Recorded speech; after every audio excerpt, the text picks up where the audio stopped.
breakfast time.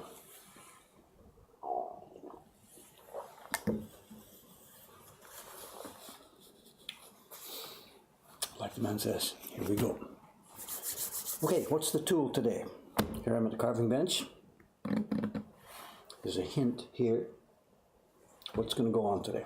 What's the job?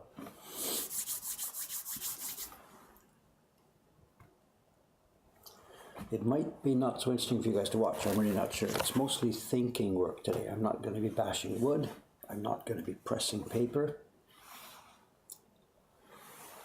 We got a package yesterday from our carver, Kawasaki-san. She lives down in Kobe. She's the one who last year did our subscription series, and this year she's on a different assignment. The subscription series is being done this year by me and by Chon-san, the carver who works here with me in Asakusa, in Tokyo.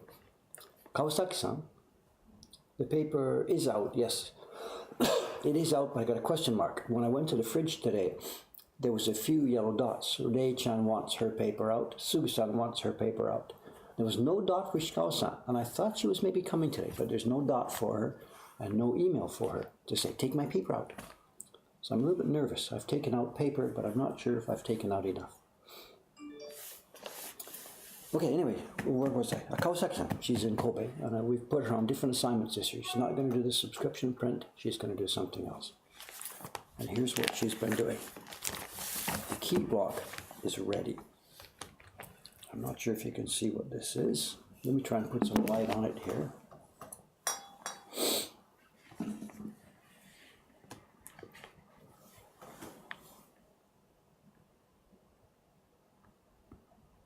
Who's going to be the first to tell what this is?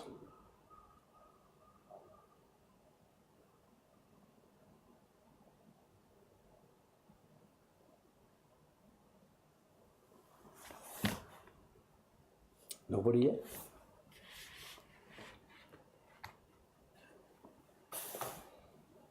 Sushi Cats is close. Sushi Cats is already carved. It's already upstairs waiting for test printing. I don't see anybody serving sushi here. This is the Ramen Cats. There's going to be 3 in the series. Sushi Cats. I mean, the series is going to be called Sushi Cats, and there's 3 images in the series. One is serving sushi, and the second one, actually, the middle one, will be in a sake bar. And the third one, the final one in the first set of 3, is going to be Ramen Cats. And images, well, I've got an image here. Let me just pop it up. Hang on a sec. Here we are. So this is not the sake. Now the story as it's come together is there's these 2 cats. They're out for an evening in here in Tokyo, or generic, in Japan somewhere. The first image that you've seen before, it's been on Jed's website for half a year or so, I don't have a copy to pop up for you right here, is the Sushi Cats. I know, what's the guy's name? I know, the master, the sushi master has a name. I forget his name. Anyway, the sushi master is serving sushi to the 2 cats. After they've had their fill, out they go. They head next to a bar. They have some sake. There's bins and bottles and stuff all over the sake bar. A nice, beautiful, congenial environment. They have their drink. Out they go. But they find themselves still a little peckish before they close off for the evening. So on their way back to the hotel, before they go to bed, they stop for a bowl of ramen at a yatai, an outdoor. Yeah, Naoki. Jed said, sorry. I got to get the details of this right, hey, Naoki. I know, they aren't the same cats. I know, I know, you told me that. They're not the same cats, they don't have the same clothes, they don't have the same people, but the thread comes together this way with these 3 things. Anyway, whatever, this is the third one that's going to be in this set of 3, but the second one we're making, this is Ramen Cats. And the key block is finished, and the key block's a double key block. Stop making up stories. Hey, you do your part of the job, and I'll do my part of the job. Stop making up stories. Here's the key block, and let me flip it over, because this print, if you look on the image on the left here, you'll see a bunch of other lines. For example, Davey's trying to sentimentalize these cats. Like the internet doesn't already sentimentalize cats. You look on the image over on the left-hand side, there's 2 strands of line. There's the outlines that you can see. For example, the ones that are in black, the tire on the bike and the outline of the cats. That's the black main key block. And then if we flip this over on the back side, she has already finished what we would call a second key block for this. Here we are, and you can see, comparing to the one on the left, these are lines that will be in a brown, not the brown that you see as the wood grain on the desk, but the brown of the noodles themselves. So the two key blocks are done, and we needed to do both before we start the color separations because many of the areas are outlined by one or another of these two blocks. Bicycle spokes, tire spokes, lantern, bones of a lantern, stuff like this. Anyway, my job now, of course, is to figure out the color separations. Now, Jed, of course, has already done this. He's done the image you see here. It's a Photoshop file with many different layers in it. But it's not sometimes too easy. We can't just carve directly on wood the layers as he has done them in Photoshop because the way colors blend doesn't always match. Recently, the way Jed's been doing it is much, much, much closer to what we need. You know, he's listening to me here. We've been doing this year's series. He's giving me almost complete layers that we can almost bang, just carve as they go. This is something he did a while ago, and it's done in a much more complicated style. And it's not, we can't directly translate his Photoshop files directly to the wood. So it's my job today to look through these Photoshop layers and try and see Jed getting some praise. Whatever. And see how to make this happen. And Kawasaki-san is waiting for me now. She's sitting there with no work on her bench, so I really have to do this quickly. And I think what I might do is I won't be able to work it all out today in a real simple form. What I might do is I'll prepare 1 or 2 or 3 or 4 layers, send them to her, ask her to carve them. We'll bring those back and we'll test print them. And based on what we see from that test printing, we'll see how some other layers are going to overlay. Because there's a lot of overlays on this. You can just see right now, just behind the cats, there's the inside face of the awning. There's many different red, orange, brown tones here. And how they overlay is really not obvious to us. We're getting close now to sort of Yoshida territory. Those prints they made in the 1930s, the one we have in the shop, Shinjuku and stuff like that. And there's no way they built those in one piece. Sat down, looked at it, designed the blocks, and then printed the finished print. There's no way that's the way it happened. They cut a bit of it, carved a bit of it, test printed a bit of it, and went back and worked on top of it. Dave has a carver other than him now. You're out of date. There's 4 of us working here carving now. 4 of us. They're not all full-time employees. There's me as a part-time carver now. All I get is a few hours in the morning.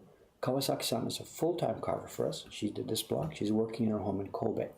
John-san, the young boy from Hong Kong, is now, starting last week, he is now a salaried employee. He's our second full-time employee. We have a full-time carver on staff now. He's going to spend the first 4 or 5 months of this year carving this year's subscription series, and then he's going to move on to some other projects that Jed and I are just starting to cook up just now.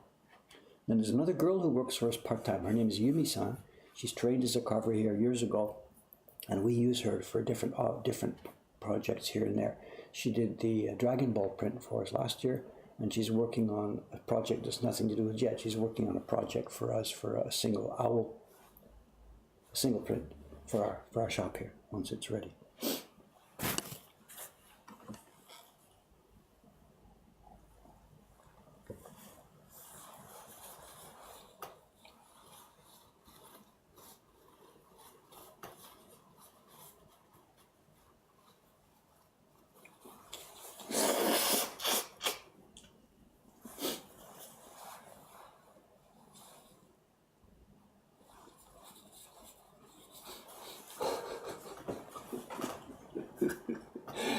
The egg in the ramen has a little beard. You've been following our streams a little bit too closely.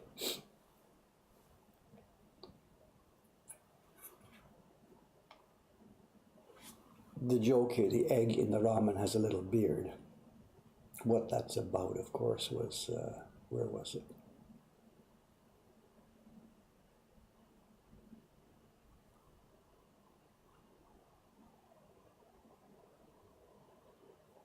I still have the image here. Yeah, it's here. We got this wood block a couple of weeks ago. I took a shot of it, and one of the tiny characters in the middle of the wood block had a beard. And we're looking at something that's about, the face is about 1 millimeter high. So that's what the joke here was about. I'm sorry. So. Okay, anyway, I've got to get to work here. I've got to get to work. So for now, I can put this block away. I don't need this now. This is just going to go to rest here. And she's done also, something else to mention here too. She has done a very, very nice job. We've recently been struggling with how deep to carve on some of these blocks. We haven't been struggling. Chon-san, our carver, has been struggling with this.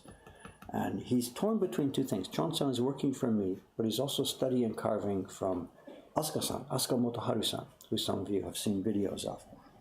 And Asuka-san was trained as a classical carver here, and he was trained at a very high-level workshop. It's gone now, it's all bankrupt now, but the workshop he was in was a very high-level workshop.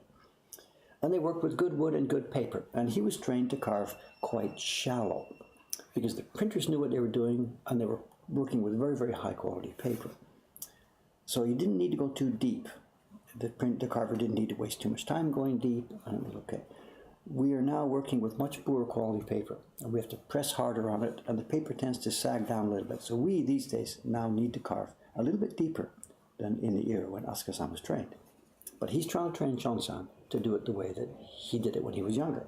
So Chon-san's blocks are all extremely frustratingly shallow. And he was here yesterday, and all day long, we'd pulled him in yesterday, all day long, he was trying to fix the blocks for the second subscription print in this year's series, because he had carved them all way too shallow. And even when the printers tried to do the test print, they were getting blots, blots, blots, blots everywhere. And his talk to us is, look, that's the way it was done. That's the way I'm supposed to do it. That's the best way to carve. And our response to him is, that's nice theory, unfortunately, but it doesn't work here and now on the ground in 2019. Carve it deeper, please. And he doesn't want to do this. He's thinking, you guys should change. And we're like, not going to happen. Can't be done. So anyway, so this is Kawasaki-san, and she is an obedient young lady who does exactly what I ask her to do.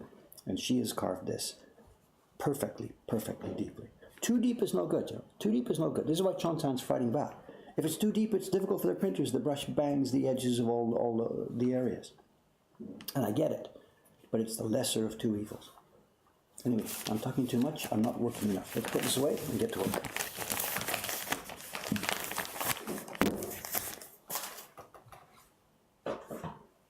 As I said, I'm not working on wood here today. What I am trying to do, this is brain work, desk work. So what I have done is this.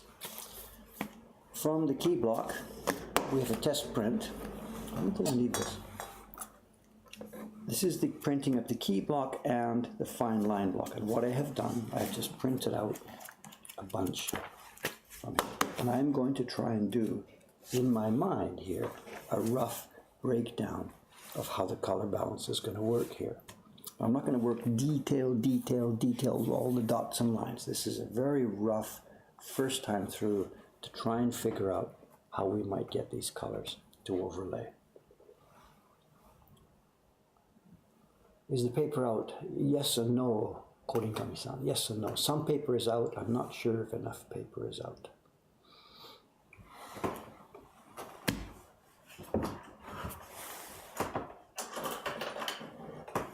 Okay, I've got my yellow markers here. And those of you who have seen me do this job before know I always get frustrated by this. These markers, even when you're not using them, they die. So the staff, somebody on the staff here knew that I was going to be doing this today. So they went to the 100-yen shop and they bought me, yay, they bought me a bag of yellow markers.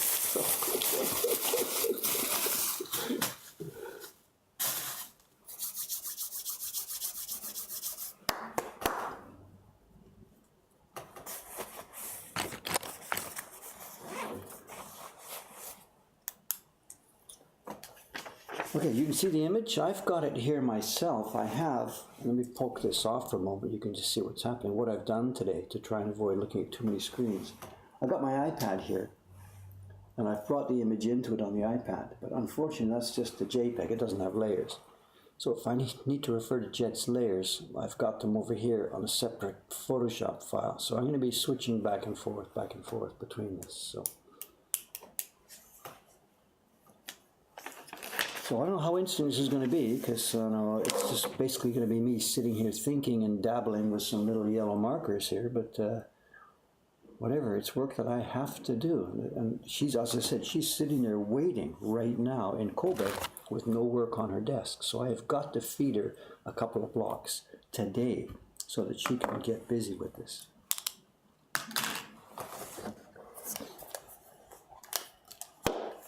So if it's not interesting enough, feed me some interesting questions and we can do that as we go along with this. But it's going to be glasses on, glasses off too.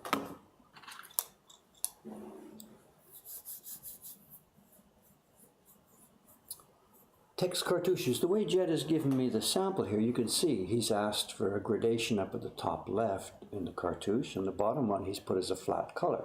I'm not sure about that because it looks kind of a bit, it's quite a wide area, and I think it's a bit boring there. So what I'm thinking we might do, Jed's listening here, whatever, we'll put a base color on it, but I'm thinking we will put a Nuno Mezuri. We will put a texture block on here, a Karazuri. So this will have a cloth texture in that cartouche box, because it's too big and too flat and too plain.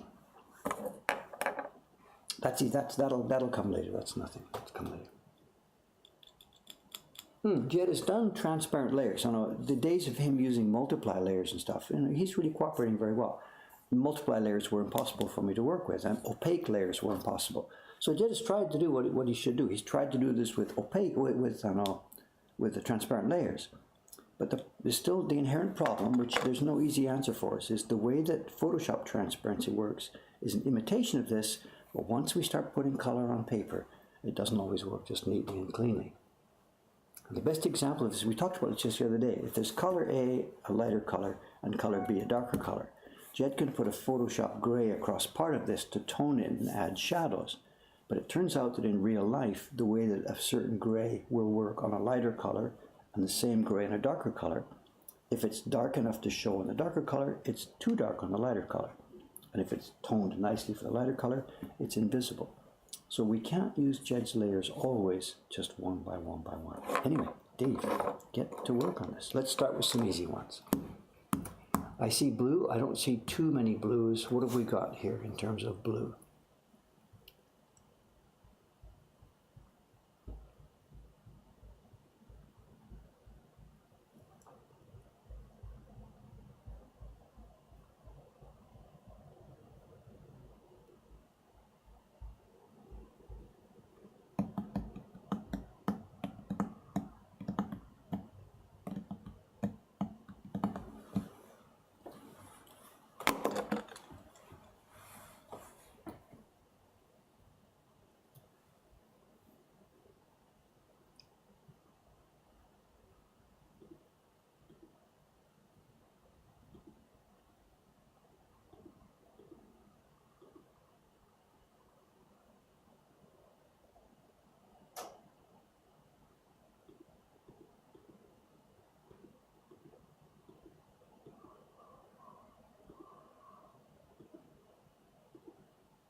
See, this is tough right away. The way Jed has created the blue colors here. There's a blue base tone. You're looking at the two cats here, top left, bottom right, those two cats flanking the woman. The guy on the left, Jed's created it with as a blue with a brown, 2 layers of brown over top.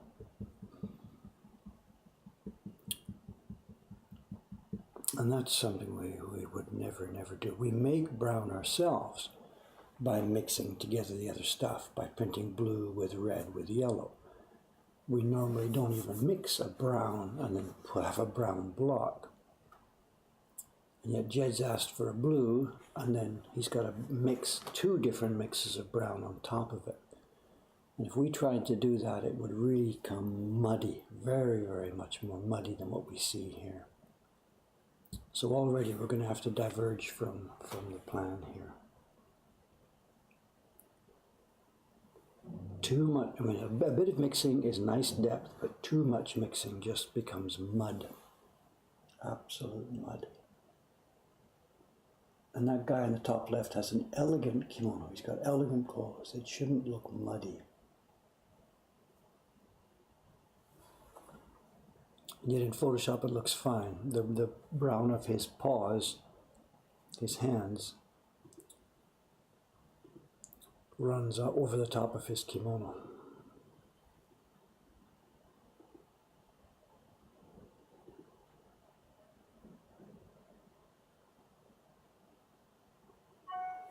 Anyway, let's get started.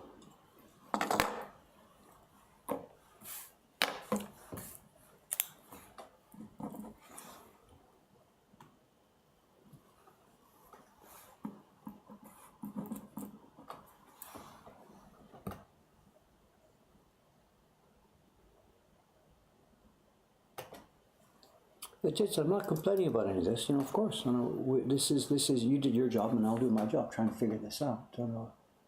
What really would be cool is if we had much more time together. If you're not living here obviously, but if the designer of these things was living close by and could spend time in the workshop, that would be ultimately the best way to do this, but that's not happening, so.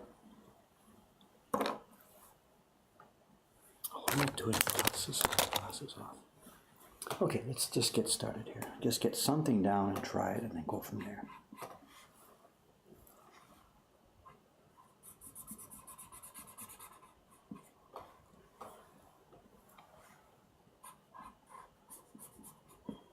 These prints are going to be so much fun, People love them and we're going to have fun making them, and they're going to be in the catalog for years and years and years to come. I'm so glad we get this stuff going. The girls and I were chatting about this yesterday. When these blocks came in, we stood and looked at this. And then upstairs at the moment, what's happening, Suga-san is doing test printing on the Two Souls in Twine print, the new Ukiyo-e Heroes print. Ishikawa-san was doing test printing on next month's print for the subscription series. I myself spent the afternoon, something else I got to mention. I myself spent the afternoon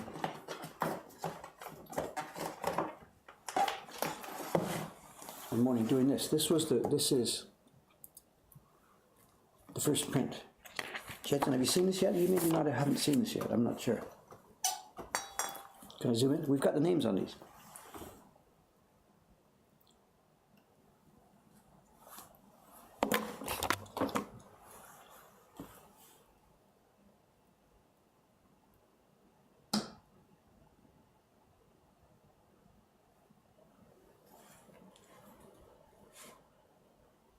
We're going to do it on a justified right, the title of each one. And I tell you, these are so... Did you see this? Look at this. Look at this.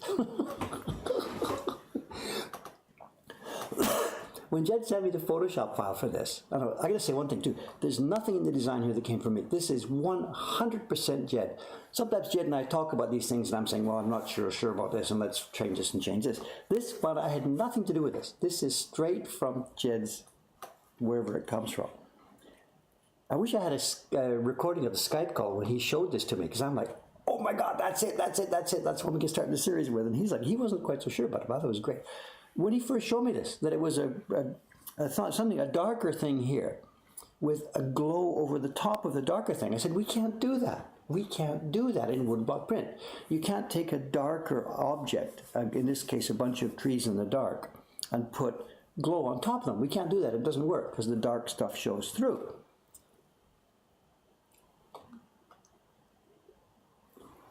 Huh? But it worked out. Because what we ended up doing was these trees in the back were done with a very light gray, and that was possible to put the light on top of them. And then the reason they became darker is because they picked up darkness from the sky coming down on top of them. The sky block covers on top of these things. Anyway, this is to die for. This is to die for. I'm more proud of this one than I have of anything we've made this week. The sky, the snowflakes pop. These are now in the post. They have left this building. They are over at our packing workshop. The ladies are packing them today, and the first group now is leaving the building, leaving our organization today.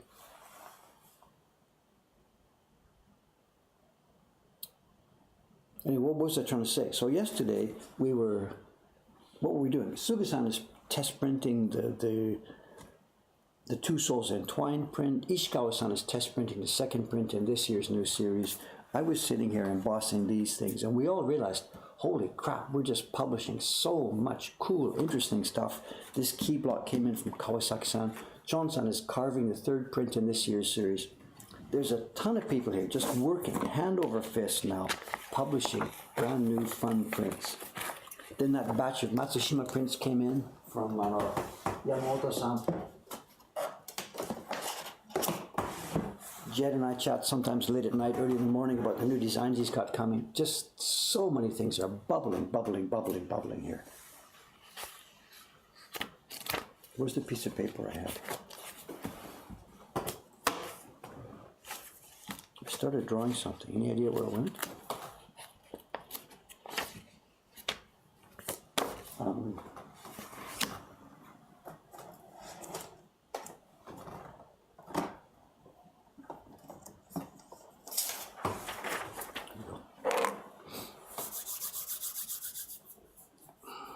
Yeah, I got it. Thank you. And it's just so much fun. So much. We're making so much cool stuff. You know, just I didn't ever think of this. You know, I didn't ever. Whatever.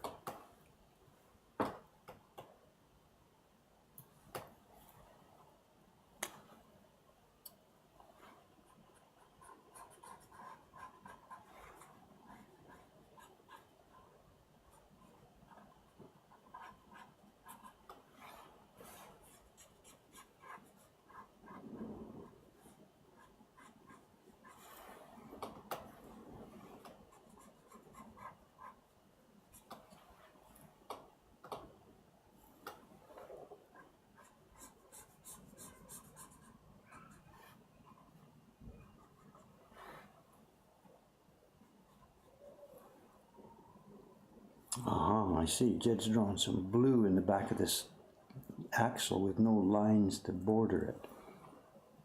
I have to think about that later. Question mark.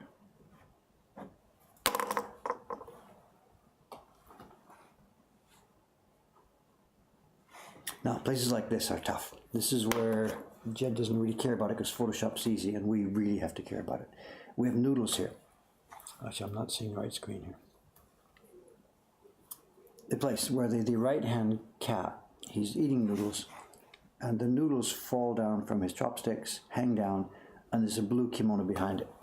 Now, the two colors here, the brown of the noodles and the blue of the kimono, they're sort of different family groups. If he had a yellow kimono or something, you could run the kimono under the noodles, put the brown noodles on top of the kimono, and it wouldn't matter at all. But these are different family groups, so we need an actual line. The blue kimono can't run under the noodles. It would look really bizarre. And the noodles can't run under the kimono. So places like this are tough. There's no dividing line. Places like this are really tough.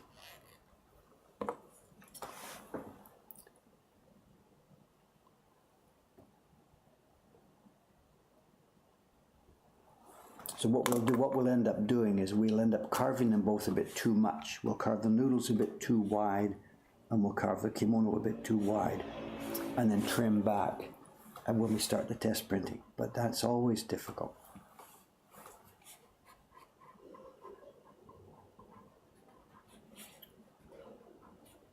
Same thing here. Well, maybe we've got a line here. The edge of his hair in the kimono, there's a line there, so that's okay.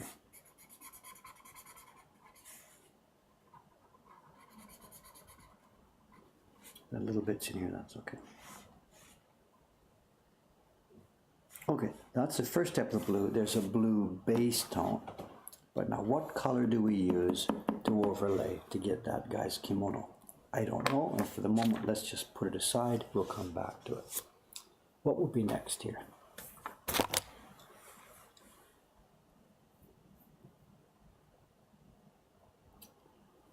So somebody said, how will we mark the stripes on the right kimono? That's it. Of course, we're going to pick up those stripes from one of the other colors.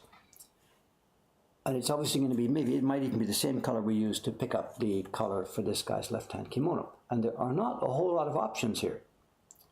This is why Jed did this with brown, because there's not a whole lot of other options.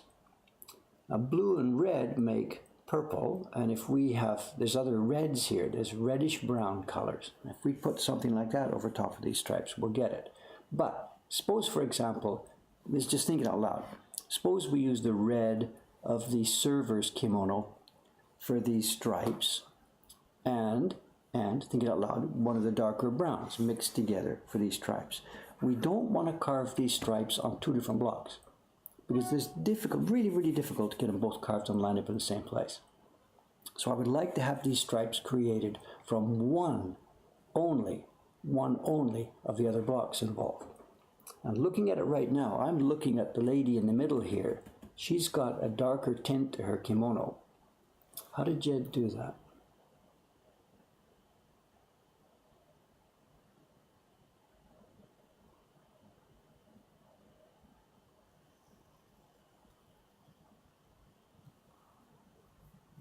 Going back to Jed's Photoshop file here. Oh, it's a single area, not on any other block. Interesting. Interesting.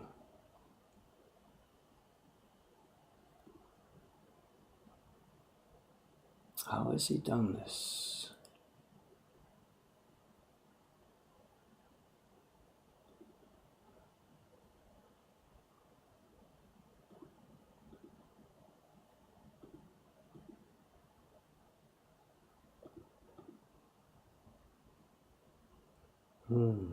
Okay, so what we've got here, Jed has created the base tone of her kimono with two layers. There's an orange washed, kind of like the woody color.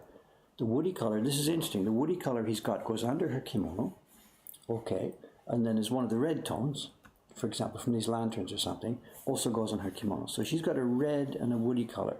And then on top of that, he has printed just one small block to give it the tone for the purple. And that's fun for me, because that one small block, because it doesn't affect anything else, I'll be able to change that to whatever color I need to make the effect.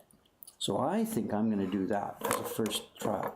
I'm going to make the stripes on this kimono out of the same blocks that we're using for her purple overlay.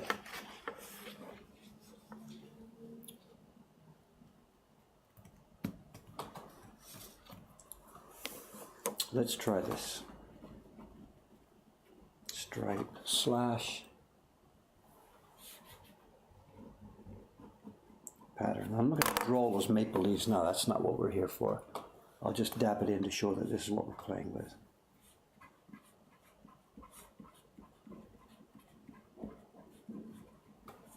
And again, stripes here, just again. I'm not going to draw them at the point. We're just trying to work out how to do it.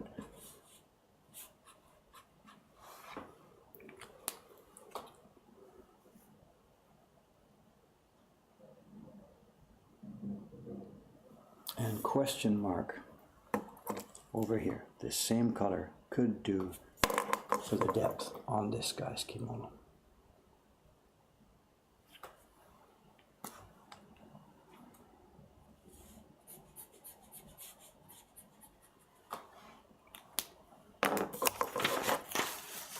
Okay, moving along.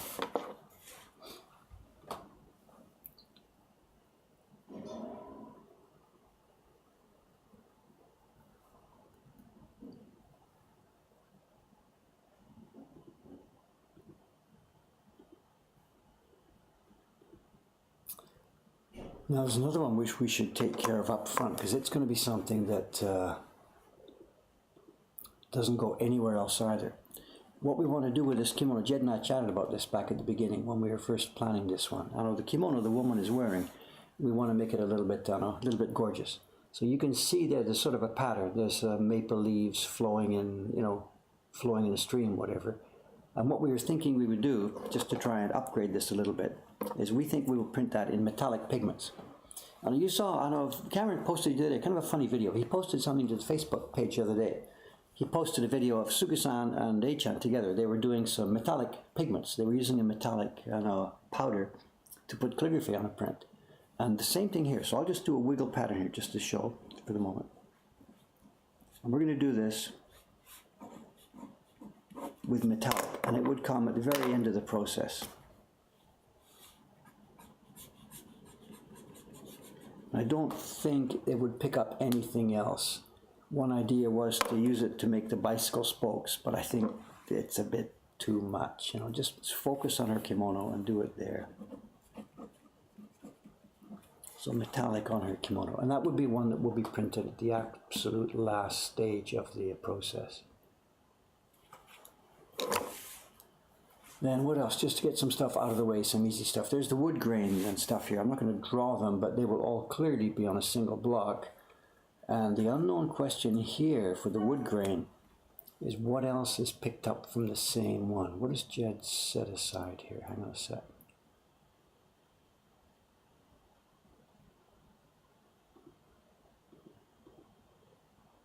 Ah, he's picked up some shadows. Okay. This is going to work, I think. Let's have a look.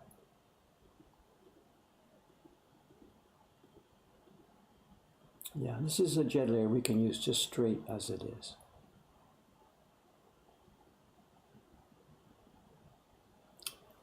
Stuff like this. If you think about the wood grain, you can see there, and then in and around the ramen, there's different tones, shadows inside the ramen bowls. And then on the lantern at the right-hand side, there's a shadow thing at the left-hand side, very, very faint. Jed's put that on the same block as the wood grain, and I think I can go with that.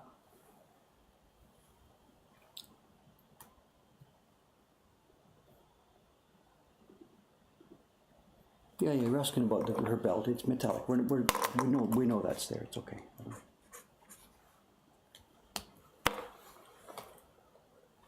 So there will be a block for wood grain, shadow here.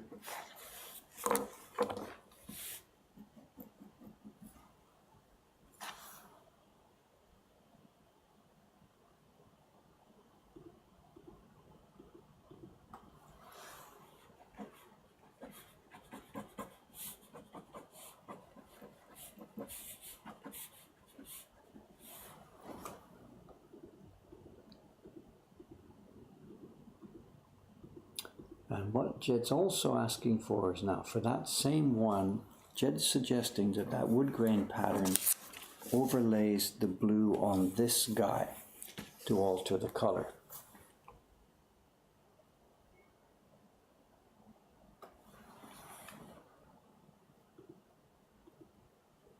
And that wouldn't happen. Oh, I see, he's got it on another block as well. Okay.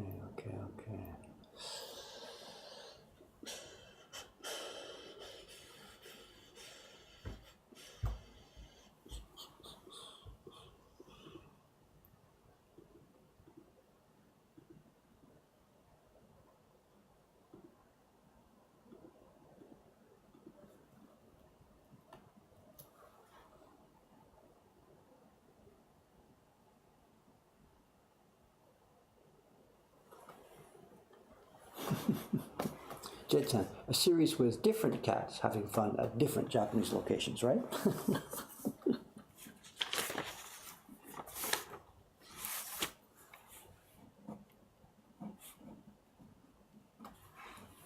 Okay, wood grain plus shadow tones. It's going to be all over the place here.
Oh, look who's here, Mr. Eskimo Cameron. My God, 41 already. I thought we just started. No more lights? I didn't even think about it. I'm okay. What's up to you? Whatever. So. I didn't think it was a bit strange day here. I know it's a funny stream. I'm not actually getting much done. I'm thinking about how to do these layers and stuff. But I need to look at this computer here. I can leave you alone. Cameron's here, and I don't think he can help much with this. I need to be able to watch the. I've got the Photoshop layers here. Right. Trying to figure out how to do it back and forth. So I can't turn the computer around for you this morning, sir. So. That is okay. Anyway, they're saying good morning, Cameron. Okay. Good morning, everyone. I haven't even looked at your mailbox today. Is there a ton of stuff? I haven't pulled it up either. Let's have a look here. 27 unread mails. That's not too bad. That's not too bad. Actually, I saw Stephen Winiecki's name in there. Oh, so okay. it popped Great. up. Look at, as you can see. I know it sounds like he's sending some prints directly rather than going through Jed. Okay. So we're gonna have to keep track of one more person too. Yeah. It's section 2 hours. And that will be fun having those here. Yeah. That's nice. New subscriptions, I didn't know. Probably a couple. One. Only one during the night. It's slowing down. My God, what are we gonna do? It's over, Cameron. It's all over. It's all over. Oh no, two. Oh no, my work has doubled. Anyway, okay, I'll just continue with this. Yep. If you could just Sounds whatever great. start punching in orders and stuff like this and whatever. So Okay. See you guys maybe tomorrow. Thanks. Is it Kawasaki-san serving this one? Is that right? This is Kawasaki-san. So Okay. Cool. And Chon-san's doing sushi cats. no, Sushi Cats is quote finished on. Oh. Chon-san right now is working on. He's fixing the blocks for number 2, and he's already started the blocks for number 3. Wow. Which one is it? Kawasaki, did you get paid anything this month or not? Because we were talking. No, but I could pay for this one now that the key block is alright. But that's what I'd be talking about. We were splitting them one, paying in 2 pieces. Right. It's going to take 3 months. So if let's take the same amount, split it in 3. Cut it in the thirds. Yeah. And also, she doesn't know what's going on. When she got that money in December, she had no idea what it was from. There was a deal. We were supposed to send her a PDF every month. Have you been doing that, or? Yeah. Okay. Yeah. So I'll send her another one explaining what this one is, being a third. Okay. Okay. Yeah, I just didn't have it. Oh, I should have sent the Yeah, PDF so, on the explanation, okay. the explanatory letter. All right. Thanks, Cameron. Yeah, no problem.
My minus here.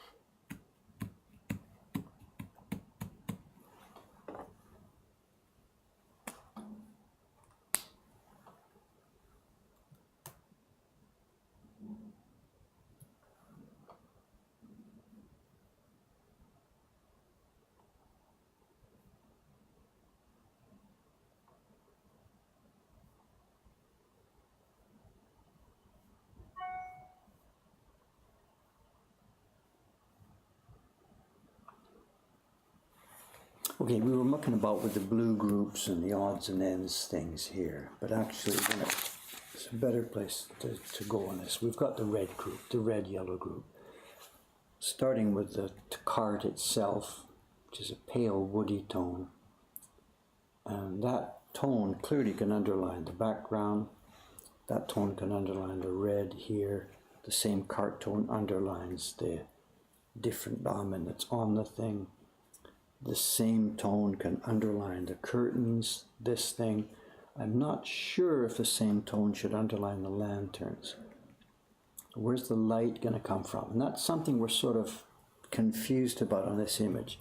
This is all happening inside a sort of a tent situation. It's the light is supposed to be coming from these two lanterns or more lanterns. But the outside isn't really dark enough. So Jed and I were chatting about this last night, and he was suggesting the use of another layer, which would be just, for example, the ground here behind their heads, outside behind the lantern. Another layer that would cover that could go really darker, darker, darker, that would help the inside of this thing look a bit lighter. Because at the moment it really just looks like sort of a flat daylight. It's not any different from flat daylight. So how to make this thing glow a bit more, like the kind of first print we saw this year's series, which had a glow in the middle and much darker stuff around it. So it could be that when we're printing this, we really want to keep the flexibility to make the surrounding areas much darker. And yet if, for example, that curtain area was on the same block as the cat's kimono here or her red, then we couldn't do that. We couldn't make that too dark because it would affect things in the intermediate area, in the inner area. So this is an open question, how much to separate the blocks so that we can much more darken the outside areas. Anyway, Jed's called for this. He's called for a block. I'll just do it this way. I'll do it with an X across the whole thing here. He's called for a wash tone. It's sort of, I can't say it's orange, woody colored, yellow, blah, blah, blah. It's basically the whole block, except this. The cartouches are out of it.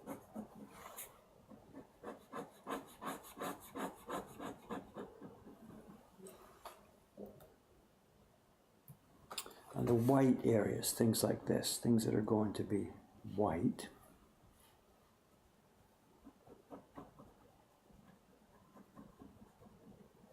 Are out of it. There's a little bit of a tire rim out of it. His hand, his face,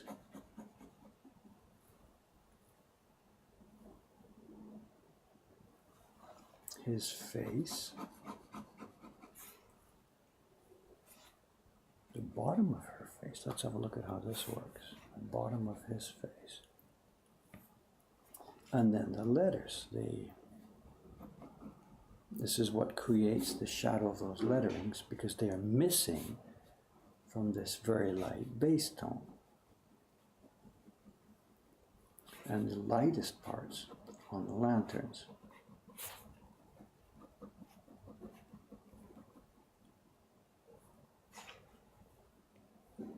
His paw, her paws, ears,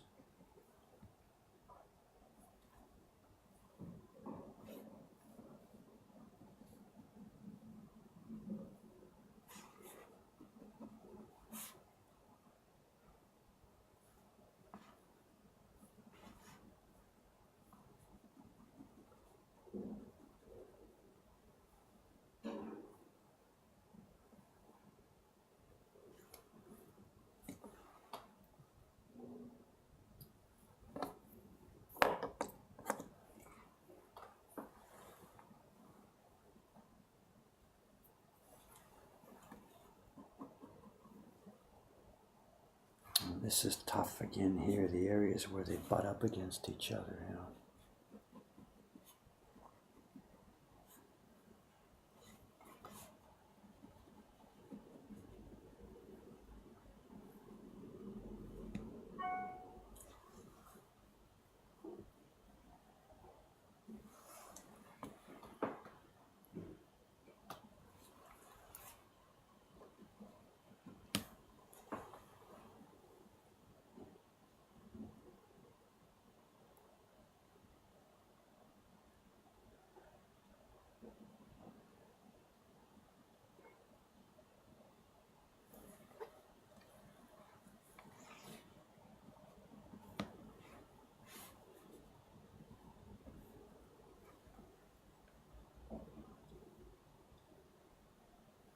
this is tough. Honestly, this is tough. Again, this is one of those things that really, really works in Photoshop,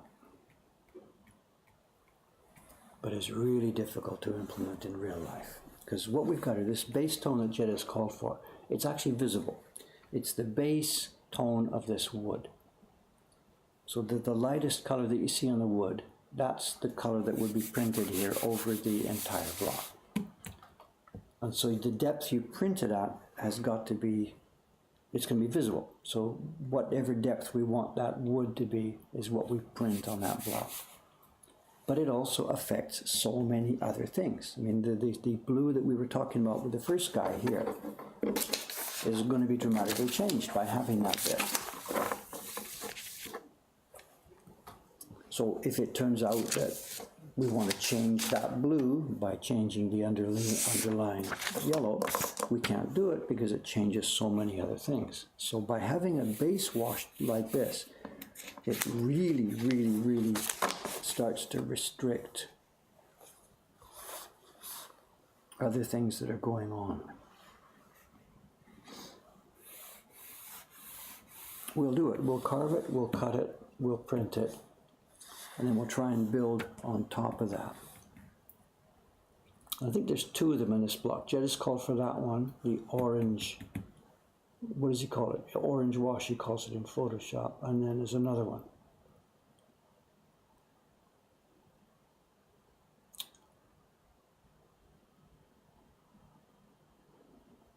Which is the basic red that you see on the first guy's kimono.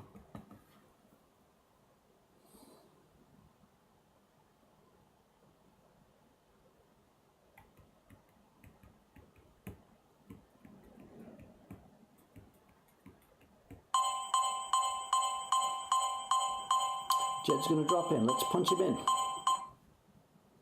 Jed-san, good morning.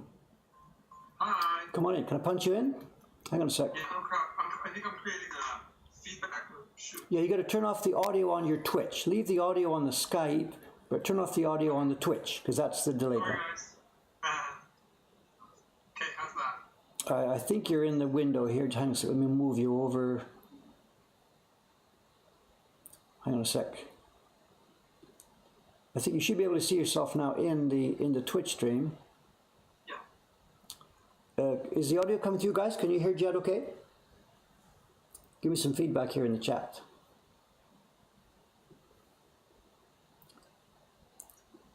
Yeah, okay. Comments are, I like rarely change my clothes on the slob. It's disgusting. Dave too, same thing here. I also really sleep more than 4 hours a night. That's when I was being self-employed, an artist, and a dad. 4 kids and counting. So I was talking to Jed this morning for a few minutes on Skype, and he's got like the young son. Was that last night or this morning? I can't even remember. You had your young son on your lap there? Yeah. Okay, let's talk about this. So, what if you cut the keep the blues separate from this one. Yeah, cut the orange, the light, warm orange wash out of all the cool areas. And I think you should be good, right? Yeah, so that's the one that I'm sitting here thinking, how am I going to do this? Yes. If so, it becomes 2 groups, the red, yellow, warm side, and then the blue, quote, cool side, with some overlap. Right. So this one I'm just sketching right now. That's what I wanted to chime in and bother you with. Yeah. Because that's the one, that's why I'm sitting here thinking, how am I going to do this? Having that orange under the wood and under the red and under the lanterns and under the awning is totally okay, but I can't figure out how to make it work under the blue, you know. Yeah, just kill it. But we do have to blend the things together, you know. They can't be too isolated from each other. So the blue we choose has to then match, you know, be able to blend with this, you know. But then you have the option of choosing your instead of being at the demands of blue with an orange under it. Yeah. But I think what I'll do, Jed-san, is I'll ask her to carve these first few blocks. Remember I said we're not going to do this all in one jump. So I'll send her a few blocks, and I think what I'll do is I'll call the orange the way you've done it here, under the blues, and then carve the block for the first base blue tone, and send that to her, have her carve that. She can send it back to me, and we'll do some tests. And if it doesn't work out, we can easily chop out part of that orange from the orange block. In other words, we'll try it the way you've set it up here and see if we can make it happen. And I'd much rather do this piece by piece, building it, rather than trying to solve the whole puzzle all in one shot. Sure.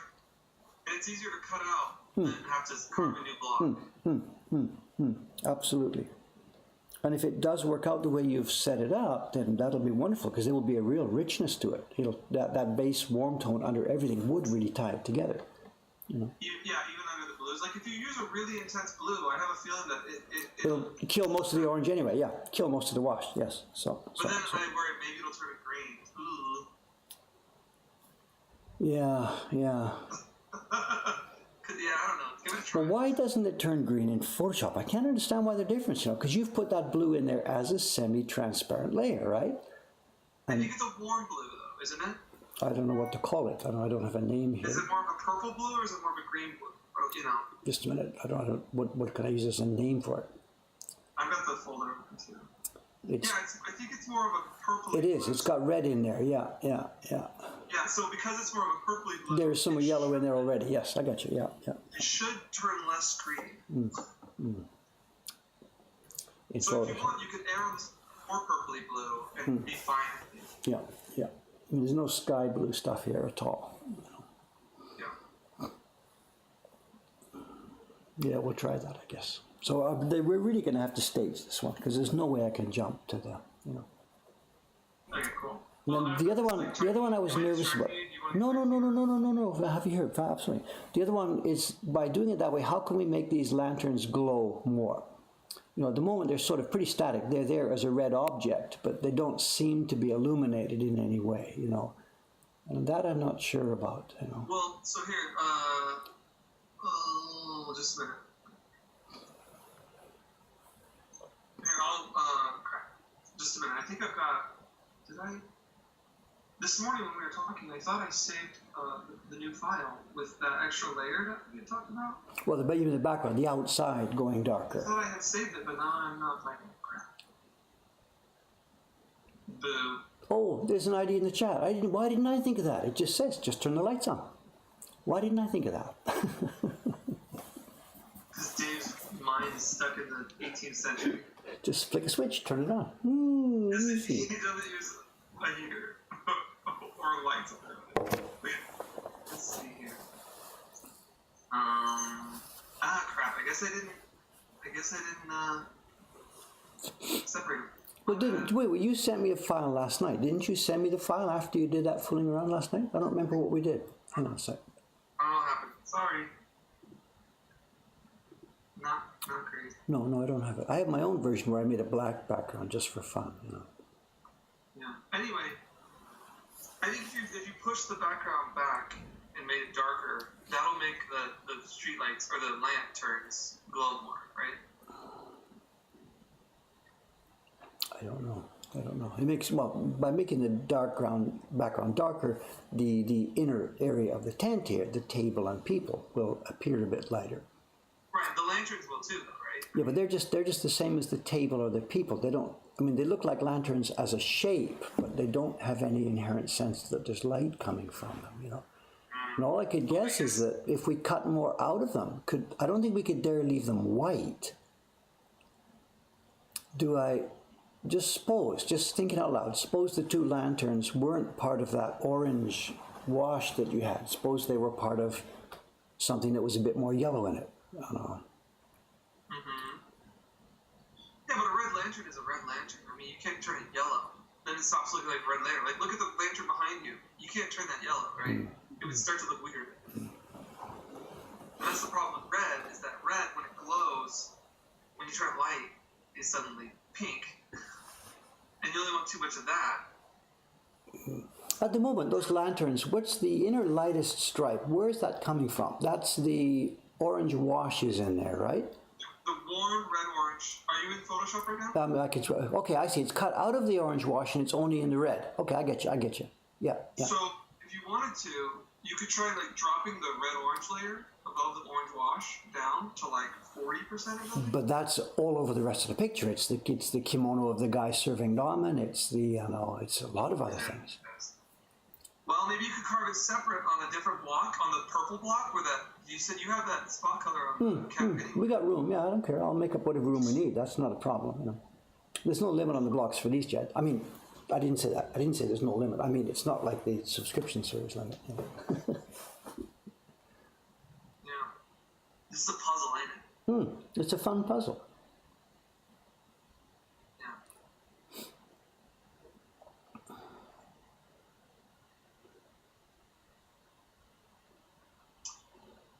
Jose says, reuse the block that has the lantern and add more red, yellow, orange.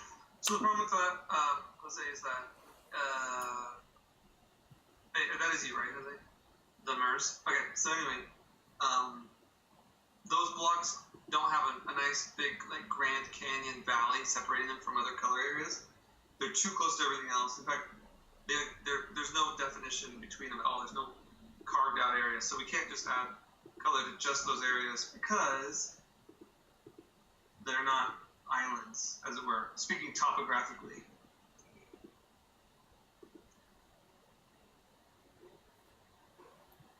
Oh, I'm Mertz, not Jose. Okay, sorry. There's a guy named Jose Mertz that does printmaking. I'm sorry, the Mertz.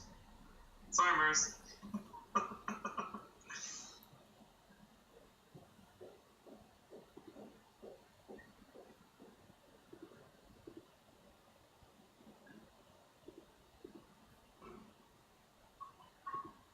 What do you think, Dave?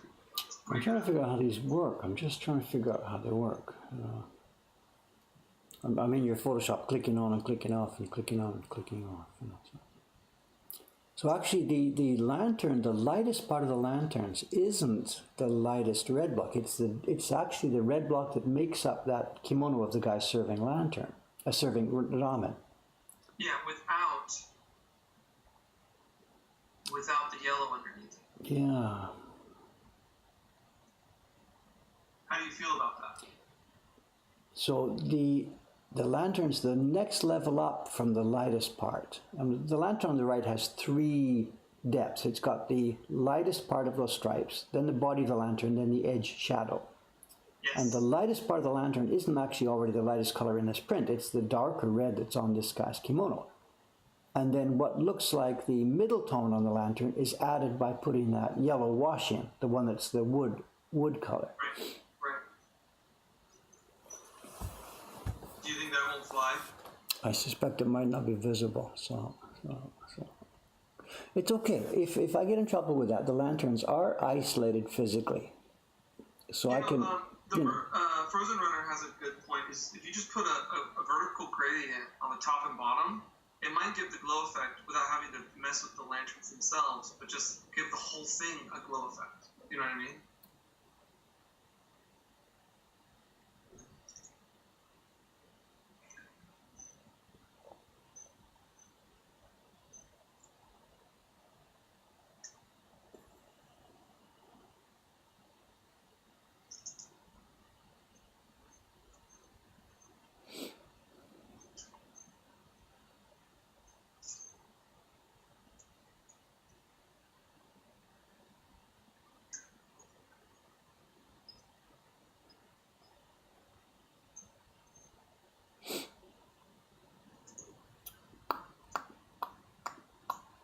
Life difficult, Dave. No, I'm just thinking. It's okay. I'm happy. I'm just thinking.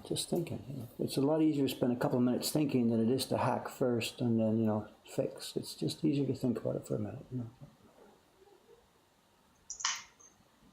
Or is it important? Do the lanterns need to look different? In real life, IRL, those lanterns would look, you know, different. You know, when like my lantern here, because the whole shop is so bright, the lantern just looks like an object. It doesn't even, it's actually turned on, but it doesn't even look like it. But that's because the rest of the area is so light. The answer, Dave, is to darken everything, the awning, everything except for the table, and anything that touches the cats or the bowls of food. And then the sides of the table, like where the guy's standing serving it, the side of the table where he is, would actually be much, much darker if we were trying to do it realistically. You know, but how much do we need to think about that? It's not a realistic picture, you know. We're not trying to make a photograph, you know. And if we try to go too much that way, we just get totally in a mess, you know. This is an isometric, it's not real perspective, it's not real life, you know, it's a woodblock print, so. But, you know, realism sells the fantasy, right? If we did a dark level or a darker block for everything except those main areas, then it might do the job.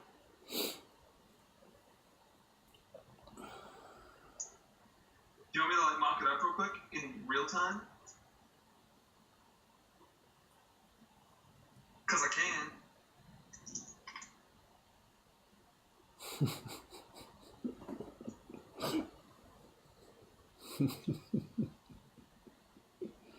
Oh, the comment. It's okay. Just reading comments. I'm gonna do the share screen, Dave. We're gonna meta. Does that work here? I'm not sure. Let's have a look and see what happens.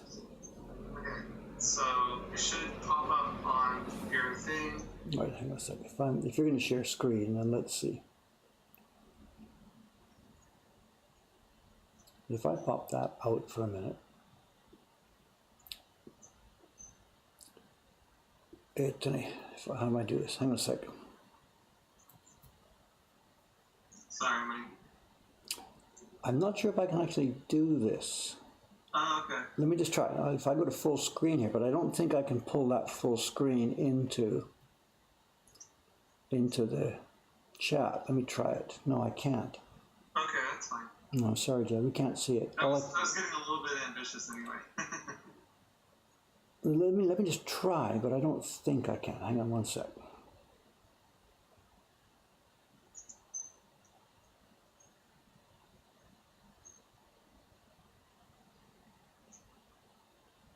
Window capture. It might let me try it. Let's see.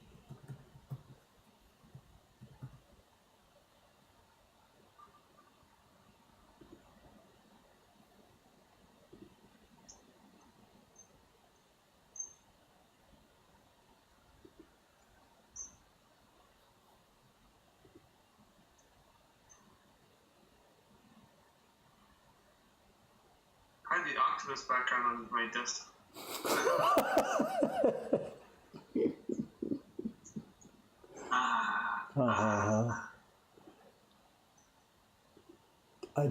It's not letting me do this because it's on a full screen here on a Mac, pops up into a separate window of its own, and I don't think that's accessible. Hang on a sec, desktop. Sorry, okay, don't sweat it then. Oh, that's funny, I just replaced you. No, sorry, I can't do it yet, sorry. My leg's taken over. Okay, no big deal. No big deal.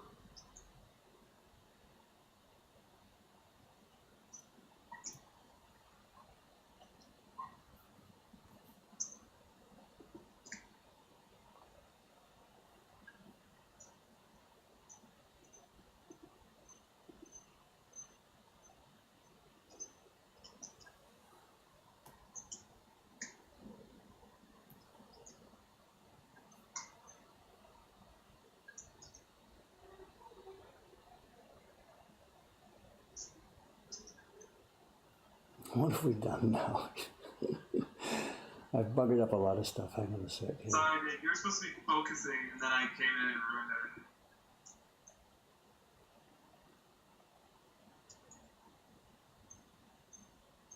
Okay, Dave, I've got a mocked up representation of what it would be like if we carved a block for everything but the characters and the lights. Do you want to see it? If you send it to me in a Skype chat, I can drop it onto my desktop and then drop it into the stream here, I think. Okay, give me 1 sec.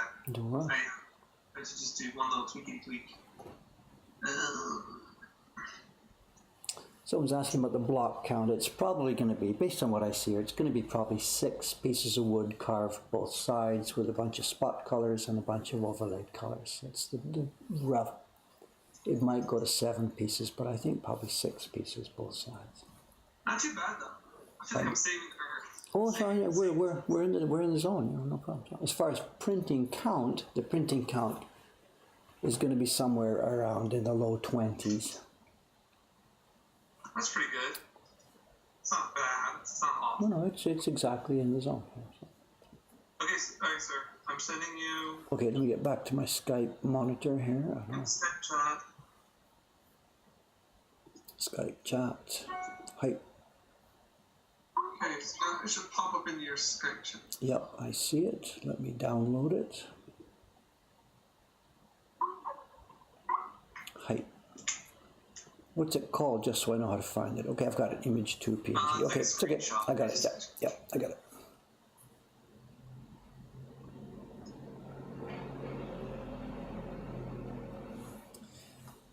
Okay, hang on a sec, gang. Hang on a sec. I don't know if anybody's watching what's going on here, but we had a bit of a crazy day here. Image. Jed screen cap. Let's try and find it. It's probably going to come in massively large. I'll try and shrink it down. Hang on a sec.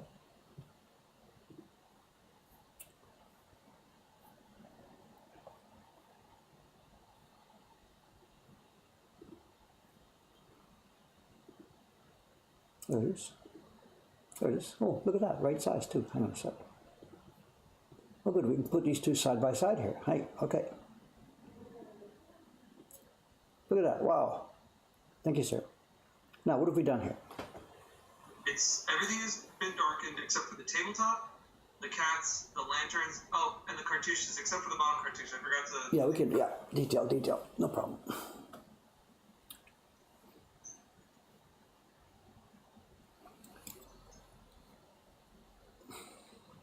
Oh, also the lady cat's kimono. Crap. Sorry, this is what happens when I'm in a rush.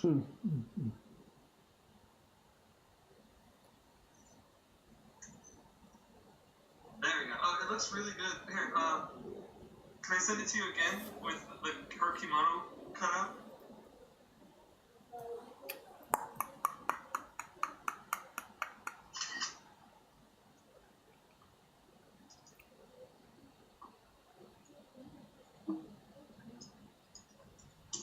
Okay, I just sent it again. I'm Sorry. standing by. Right.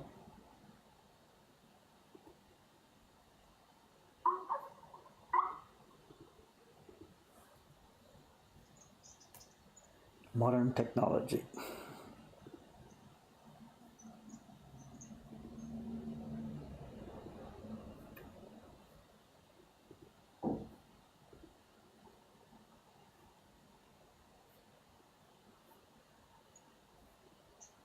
Isn't that funny? The MERS, so we didn't change the opacity of the red on that lantern at all, I don't think. I might have tweaked it actually. But I don't think so. I think I might have lightened it a little bit. It is something different, yeah. Yeah, it is. It was at 70% in the first image, and then I accidentally moved it to 60%. But that's just splitting hairs when you're talking about, pigment. So it's slightly changed the server's kimono a little bit too, but whatever. Okay, I get you now. Now, is it better or not? I don't know. Let's see.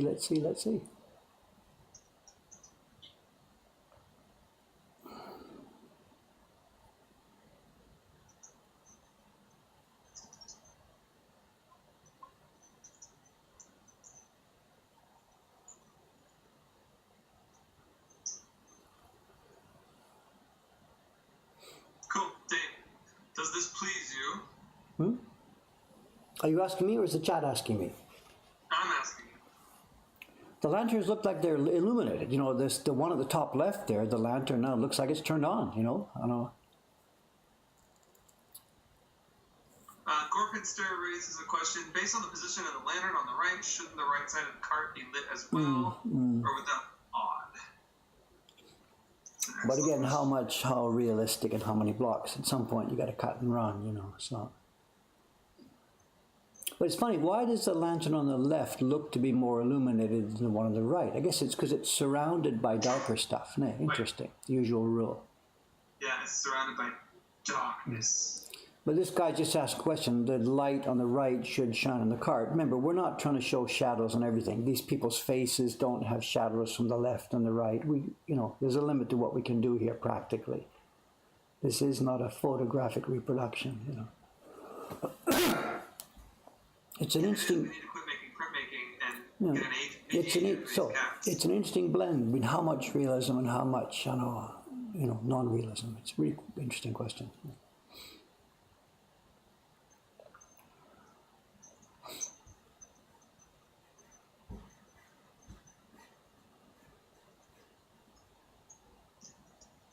But just curiosity, what did you do there to do this? You just made another layer. You left the original layers as they were and put another layer on top. Is that what you did? What did you do to do this change? Yeah, I just added a black layer on top. So you've done this by putting gray X%, 10% transparent black or something on top of this.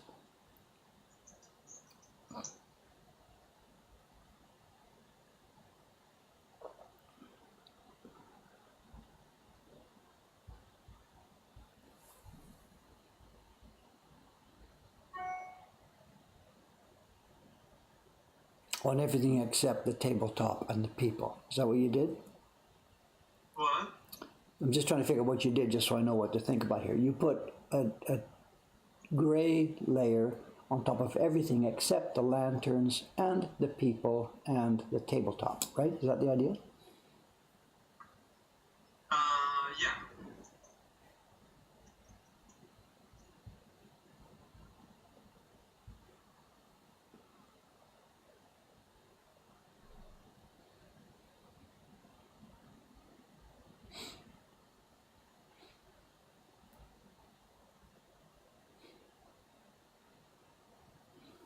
Frozen Rotor, Dave recommends, asks, what if we tried making the purple a little bit darker on her kimono just to make it pop a little more? Like the mistake you just made a minute ago, you mean? Like just the purple, like if we dropped it down like to 70 or made it 70% opaque or something like that. Well, that's spot color for me, so it's variable. We can play with it as we print, you know. Somebody just pointed out the ramen broth is darker now too, so just delete that out too. Yeah, just cut that out. Oh no, it's that kudo, what's it called? Kudosu or Black ramen, yeah, kudo ramen. Right. Oh, that was totally intentional, yeah.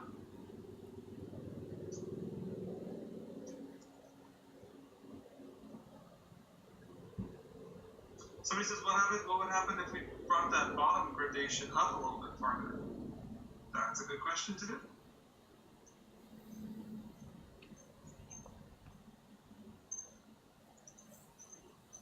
It does a lot, Dave. Somebody says, Baratera says, what if we brought that bottom gradation up? It looks good. Well, that's all, you know, that's test printing, you know. That's not blocks, that's test printing. You know, yeah, so. Thanks for the thoughts, Baratera. That would help. I just tested it in Photoshop. It looks good. Remember that, Dave. Out of the million things you have to remember today.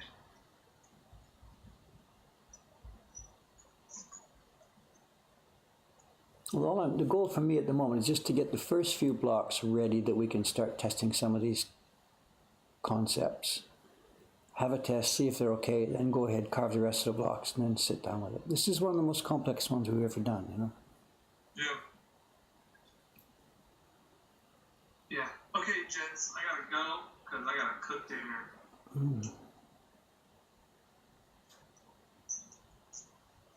I wish we were going out for ramen.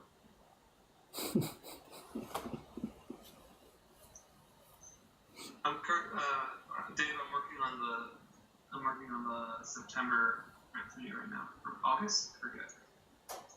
The T print. Yeah, August. It's August, isn't it? It's T's Kantar sound a bit about it. The T print. What about Kantar-san? He collects tea, drinks tea. He's here. Is he here today, I think? Yeah. He's the tea man. Ishikawa-san calls him the tea man. Is the tea man here today? And he says he's the tea lady here today. Oh, cool.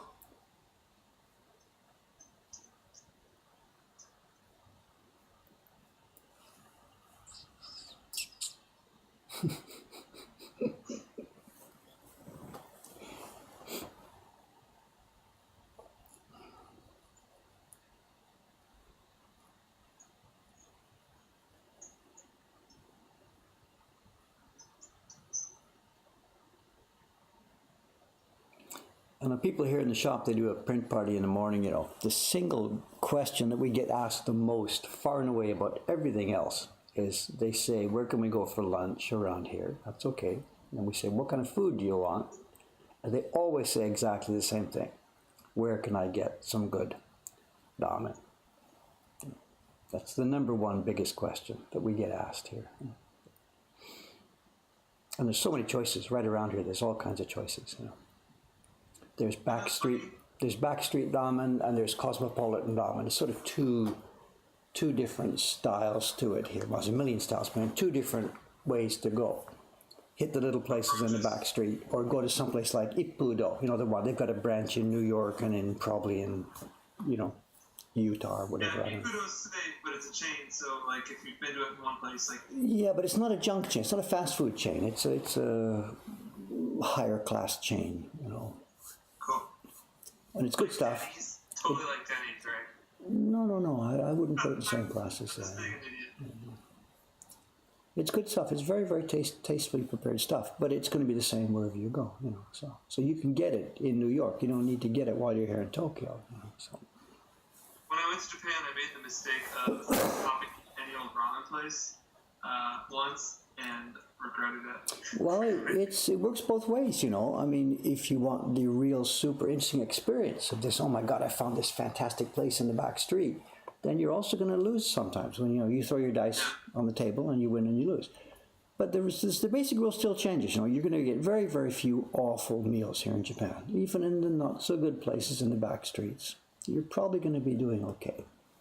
The one classic place to avoid is if you're in a small town somewhere, out of town, don't eat at a place in front of the train station. That's the classic one, you know, because the locals don't eat there. It's just travelers in and out, and it's people working as part-time housewives who don't really care about it. They don't have anything invested in it. So the one general rule is that.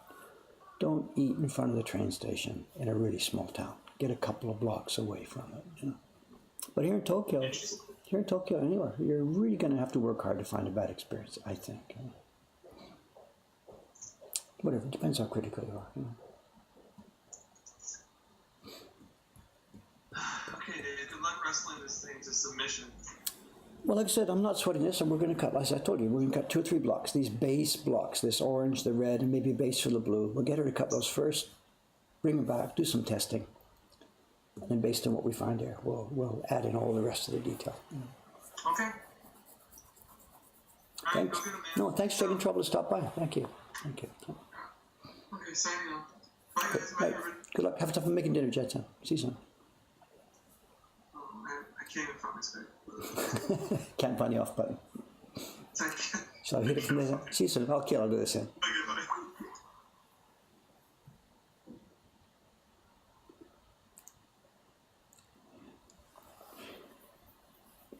I wonder if you remember to turn the sound on his Twitch back on or not.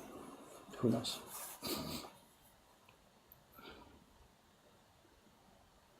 Actually, I see we've eaten. Look at this, 9:25. I've eaten my time as well. Oh well. Okay. Anyway, for if nothing else, you haven't seen a whole lot of actual work done here. But if nothing else, it's been an insight into some of the things that go behind the scenes on these prints. You know, this is one of the more complex ones we've ever made, and it's difficult to make the jump from a Photoshop file to the real woodblock file. Although, having said that, we are way ahead of where we were 5 or 6 years ago.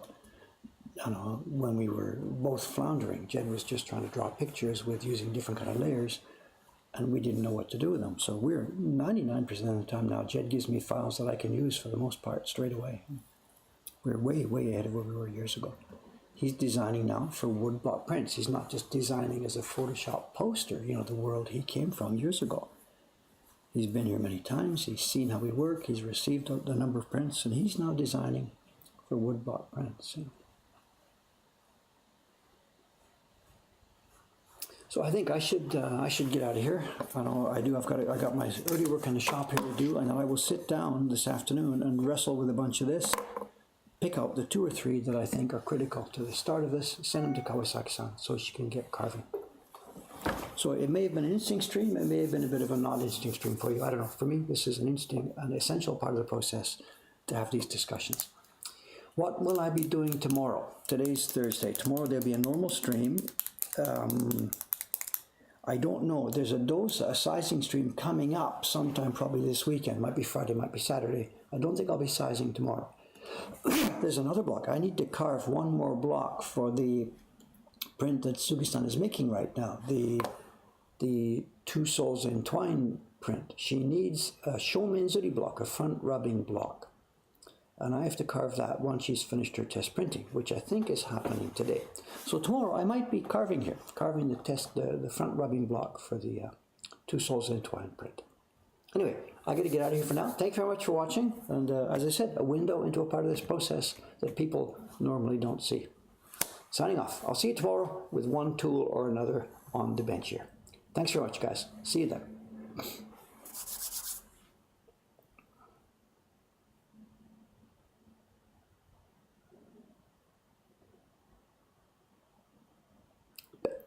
Okay, away we go.